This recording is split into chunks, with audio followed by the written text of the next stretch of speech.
back, Gabe, but what was the appeal of coming back to Florida State? And if you can just kind of explain, your role sounds kind of nomadic, I guess. You go around different places, but exactly what do you do in your day-to-day practice? Yeah, so the appeal to come back, for my family, we, first of all, absolutely loved being in Tallahassee, being on the staff with Coach Norvell. Those were things that my family really loved when they were here. Obviously, we loved our time in Thibodaux at Nichols. That was great.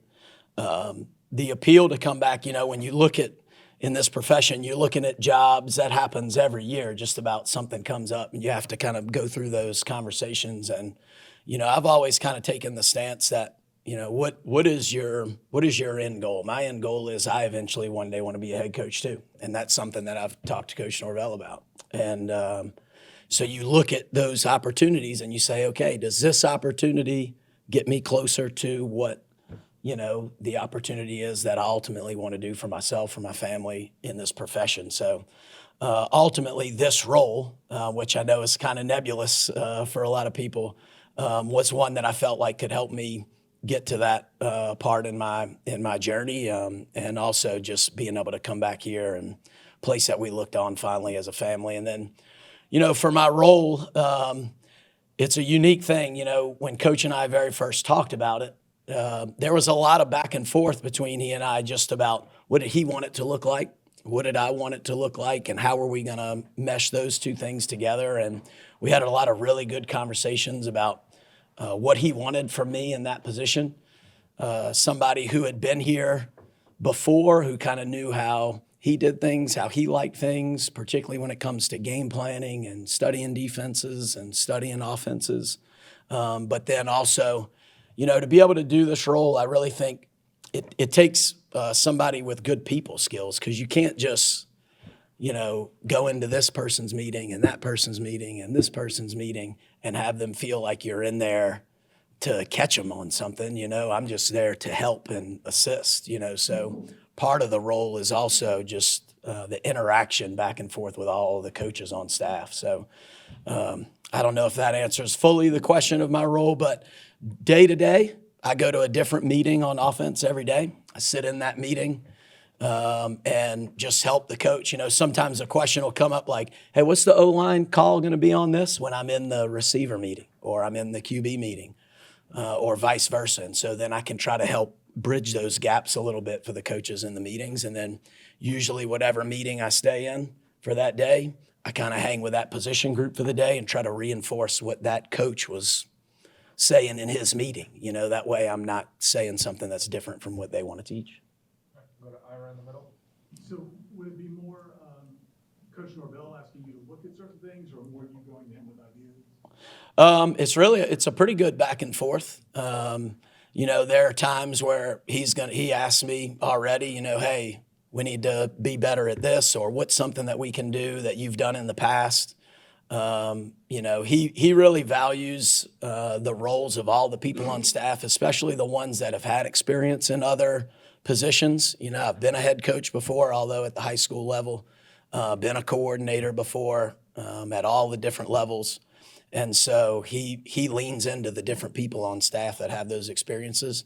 So that's one aspect of it. And then the other aspect of it is I try to go wherever he's not, So if he's over there with the receivers, I try to go somewhere else. And, if there's something that I see that was really good or something that I think we could do better, then I'll try to, bring that to him. But with everything, with the coaches that I work with Coach Norvell, it's just, hey, these are some things.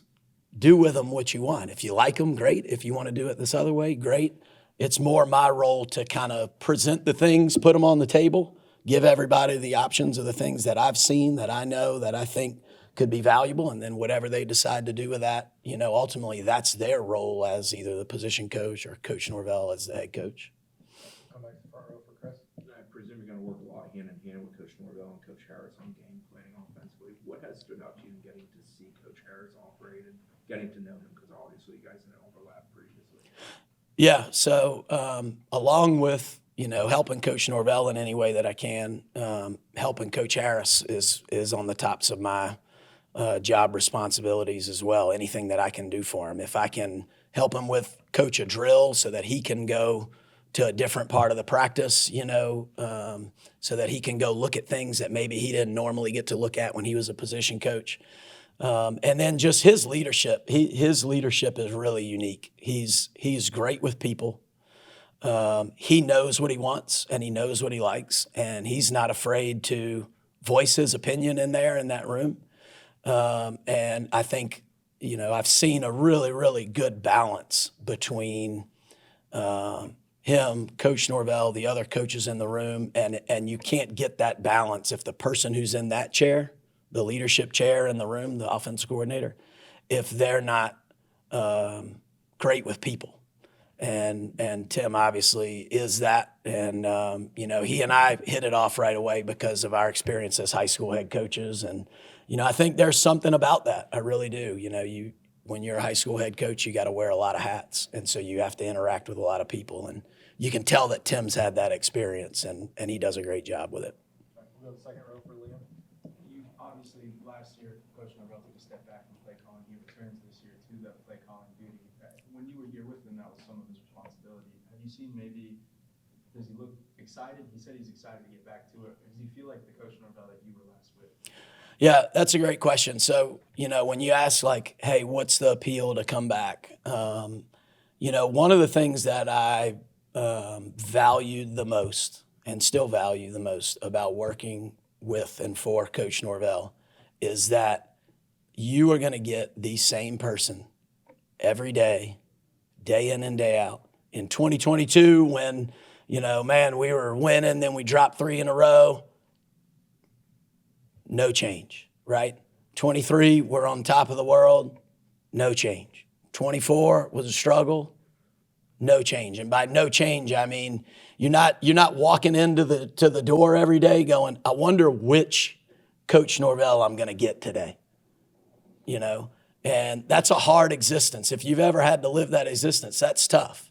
When you walk in, you don't know if your boss is going to be happy, mad, get on you for this, let this slide, not let that slide, and with him, you're going to get the same person every day. And that makes it a place that it's easy to come to work because you know what the expectations are. So to answer your question, for me, I didn't see him in 24, but he's as fired up and holding people accountable and lifting people up as much as I've ever seen from the first day I got here until today at practice. And, that's what makes it a joy to work alongside him. We'll come back to Brendan over here on your left.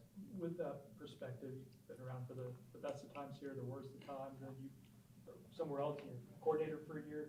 So now you come back with the micro and the macro point of view, and you're kind of overlooking everything.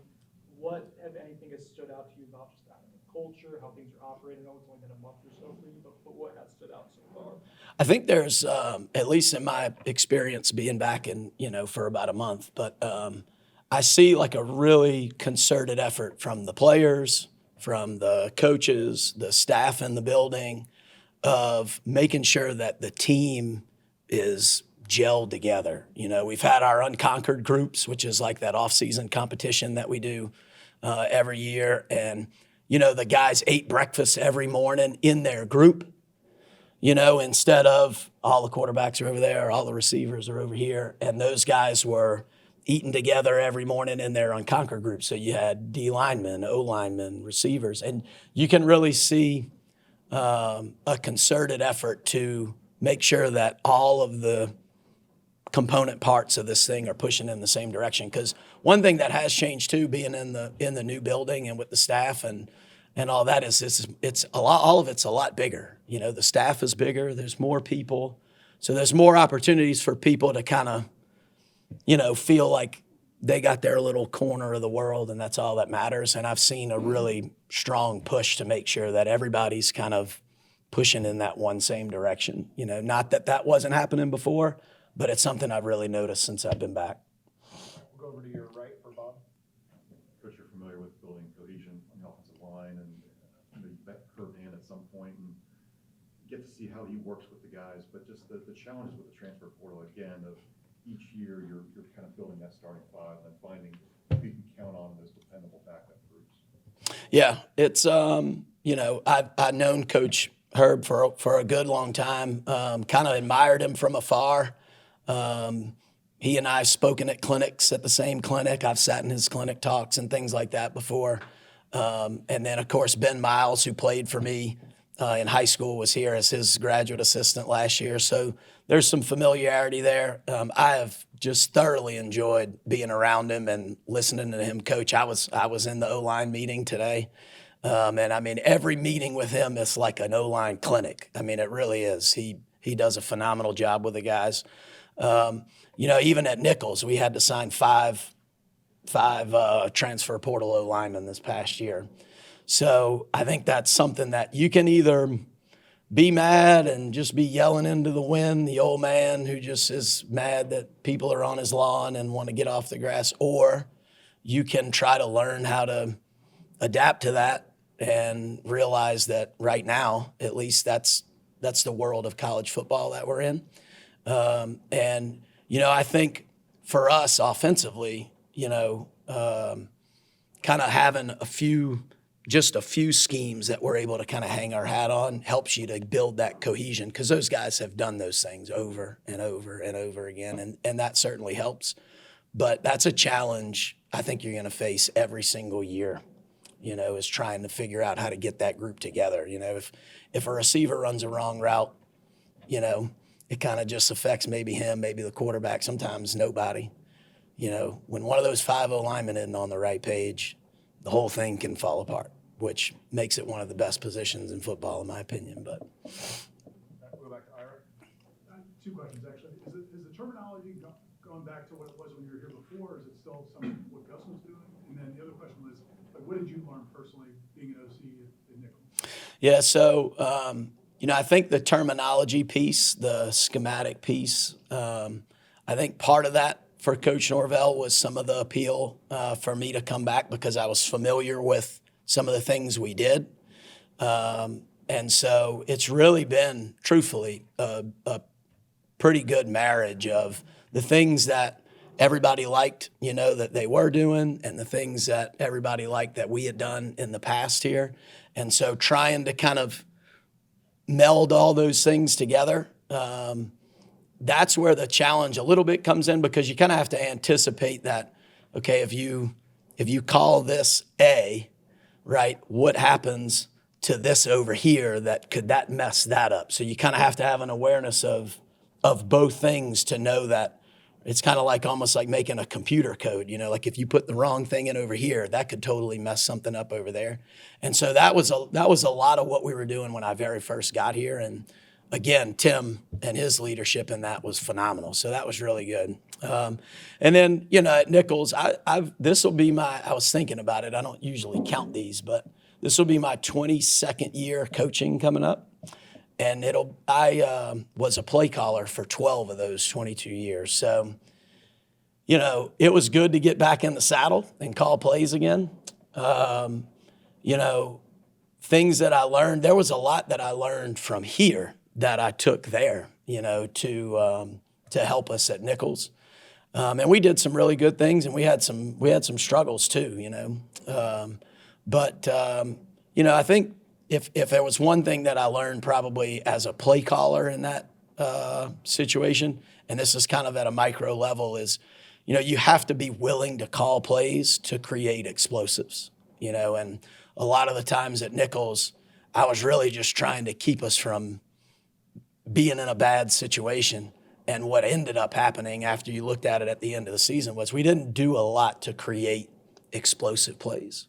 And the way offense and defense is right now, yes, you got to protect the football. Yes, turnover margin matters. But once you get those things, explosive plays is really one of the key indicators of if you're going to be successful or not on offense and defense. So that'd probably be the thing that I learned the most, is you got to be willing to take those chances on the explosive plays.